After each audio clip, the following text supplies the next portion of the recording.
What is going on, guys? Welcome back. Commentary for you. I know initially my back's up against the wall here with this, but hear me out.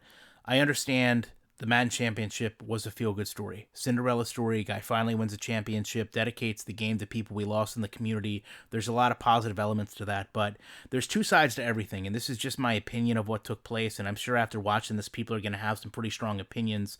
I personally don't care what happens, but I feel like EA does need to intervene to a degree. We'll get into that in just a moment. I'd never spoke to either one of these individuals until today. I did let this guy know I was going to use his apology because it spoke to me. You know, you look at what he writes here.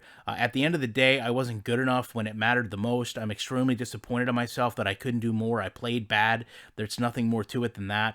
And I just, feel like that's a really tough way to be on yourself. This is a guy that, in my opinion, played with the utmost respect and composure, watching a guy run the same play over and over and over at a time where many of us would have just quit. Many of us would have stopped playing. Many of us would have appealed. Instead, he sat there and he allowed this individual that he played against to continue to run the same play the entire game, manipulate, in my opinion, the game to a degree, which we'll talk about in a moment, looking at the footage, and making sure that he got preferred animations each time he ran the ball.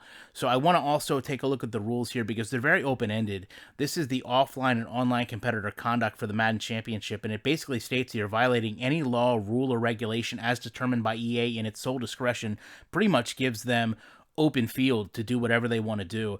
But the second part here, using exploits, cheats, undocumented features, design errors, or bugs in an EA service, engaging in any other activity that significantly disrupts the peaceful, fair, and respectful gaming environment of an EA service, or promoting, encouraging, or taking part in any prohibited activity described above. I think we have, when you look at this, a case for at least using exploits, design errors, certainly, in my opinion, disturbing a peaceful and fair, maybe you could say respectful gaming environment when someone continues to run the same play over and over. But in looking at the game today, I realized they have preferred handoff animations, and it depends on which hand the quarterback is using, left or right, and which hand they are. So when you look here at Case Keenum handing the ball off, he does not have the preferred animation to this side. When I swipe the screen here, you'll see that Way does, and it significantly, in most cases, changes how the play is ran. When we go back and look at the actual slowed down handoff animation, you can see that's very smooth and allows the running back to stay in stride.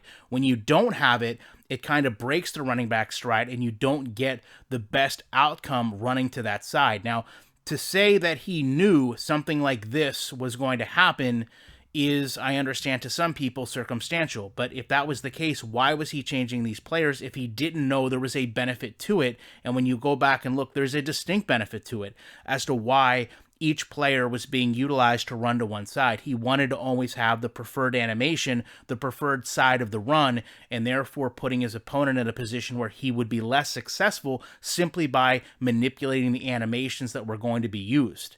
I know this is really difficult to think about and comprehend, but the game is so based in animations, any advantage you can get from modifying them is going to significantly determine who is going to have the better play and ultimately who is going to win the game.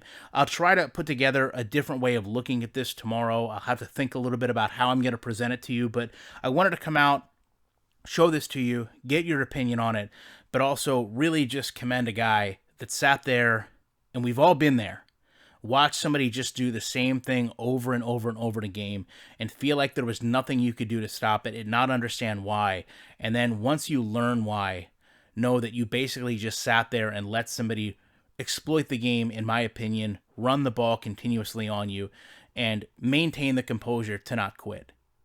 Even when you knew you were not going to be able to prevent this, even when you knew there was nothing you were going to do to stop it, because this isn't so much a competitor being better than another competitor, it's the game determining what was going to happen.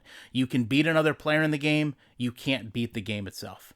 Love to know your guys' thoughts on this. Appreciate you checking it out. You know I will be back in the week with more commentary.